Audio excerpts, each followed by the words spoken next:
సోదరులందరికీ మేము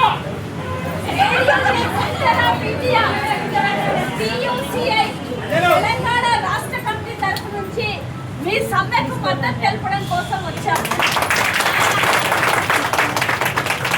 నా పేరు S L Padma, radial centre of ఇండియాకి తెలంగాణ స్టేట్ సెక్రటరీని.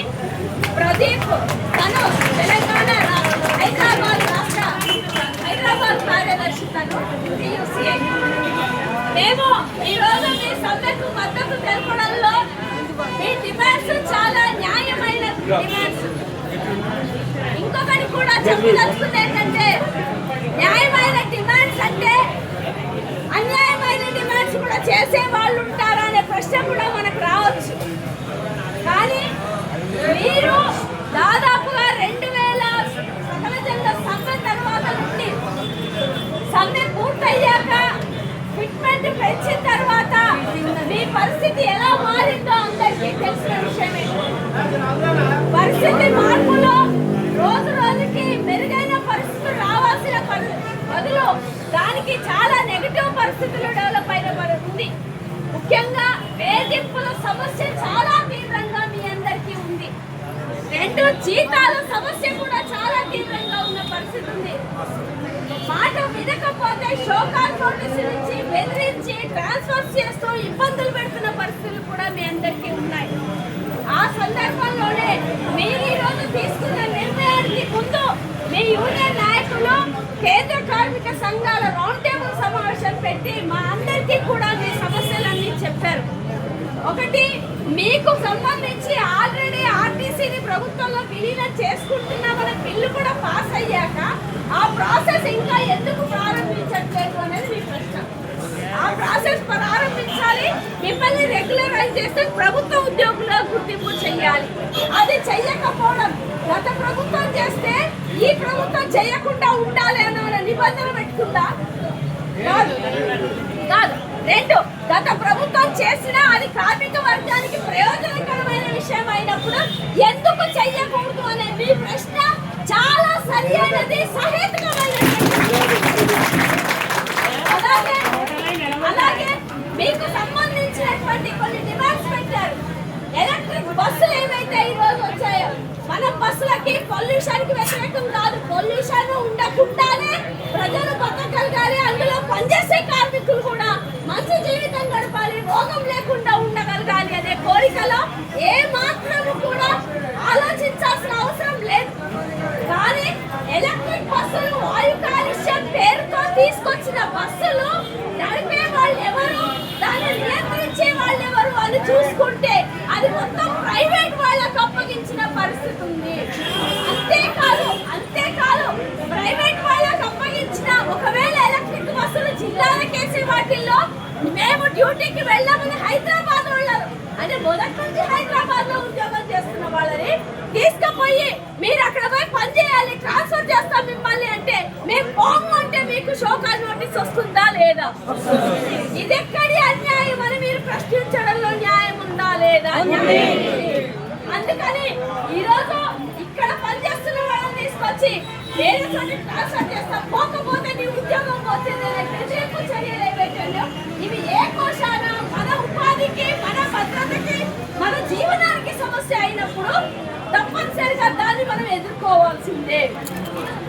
మీ డిమాండ్ లో ఇంకొక మంచి డిమాండ్ ఏముందంటే, ఈరోజు ప్రజలకు సంబంధించిన డిమాండ్. ఒకవైపు మహాలక్ష్మి పథకం ద్వారా ప్రజలకు ఉపయోగపడింది, మహిళా కార్మికులకు ఉపయోగపడింది.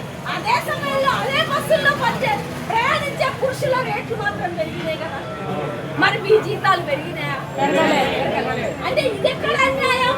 ఇది కూడా మన కళ్ళ ముందున్న ఇంకొక విషయం. అట్లాగే ఈరోజు బస్సుల్లో ఎక్స్ప్రెస్లు ఆల్రెడీ స్క్రాప్ లోకి వెళ్ళిన బస్సుల స్థానంలో మరిన్ని బస్సులు పెంచి ప్రజలకి మంచి రవాణా వ్యవస్థను అందించాలి.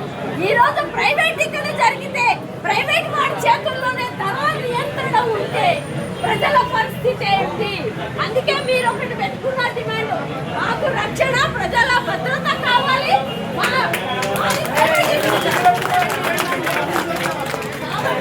మీరు ప్రైవేటీకరణ కూడా కావచ్చు అని మీరు కోరిక డిమాండ్ పెట్టారు. అంటే ప్రజలకు సంబంధించిన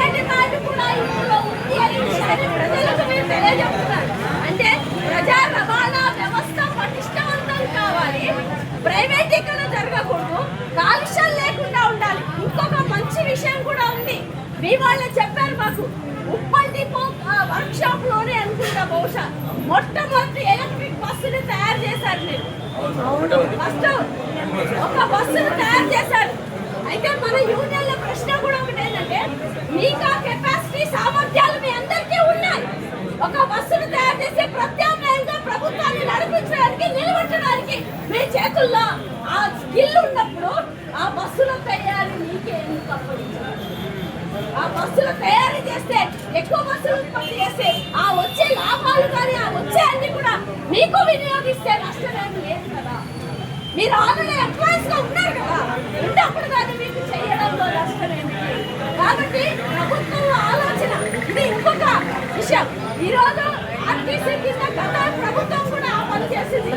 ఆర్టీసీ స్థలాలు ఏవైతే ఉన్నాయో, ఆర్టీసీ కింద ఉన్న ఆస్తులు ఏవైతే ఉన్నాయో ఆ ఆస్తులని కూడా ప్రైవేట్ వాళ్ళకి అప్పగించే ప్రయత్నం చేశారు. మీ డిమాండ్ ఏం చేస్తున్నారు? ప్రైవేట్ బస్సులకు నివాసం పెట్టుకోవడానికి ఈ స్థలాలను కేటాయించకూడదనే మీ డిమాండ్ కూడా. ఆర్టీసీ సంబంధించిన బస్సులే ఉండాలి తప్ప ప్రైవేట్ వాళ్ళతో హైర్ చేసుకున్న బస్సుల్ని లేదా ప్రైవేట్ బస్సుల్ని ఇందులో పెట్టుకోవడానికి మీకు అనుమతి ఉండదు. అప్పుడు అవి పెట్టుకుంటే మన రియల్ ఆర్టీసీ బస్సులు అందులో ఉండలేవు కదా, వారికి స్థానం ఉండదు కదా. అది మెల్లమెల్లగా ఏమైతుంది, ఖచ్చితంగా భూములు ప్రైవేట్ పనులు చేయడానికి ఒక ప్రాతిపదికన వేసుకుంటారు. అది కూడా మీరు ప్రశ్నిస్తున్నారు, అది కూడా మీరు అట్లా చేయొద్దు అనే డిమాండ్ కూడా ఉంది. వీటన్నిటిలో సారాంశం ఏంటంటే ప్రభుత్వ ఆస్తులను కాపాడుకోవాలనే లక్ష్యం కూడా మీ దాంట్లో ఉంది. ఆర్టీసీ ఆస్తులని కాపాడాలనే లక్ష్యం కూడా మీ అందరికీ ఉంది. అది ఎంత మంచి డిమాండ్! ప్రజా రక్షణ, ప్రజా రవాణా, భద్రతతో కూడిన జీవితంతో ప్రజలని అటు నుంచి ఇటు రవాణా చేయడం మాత్రమే కాదు, వాళ్ళ భద్రతని బాధ్యతని కూడా ఆర్టీసీ కార్మికులు తీసుకున్నారు. మీ అందరికీ కూడా టీయూసీ విప్లవ జేజేలు పలుకుతుంది.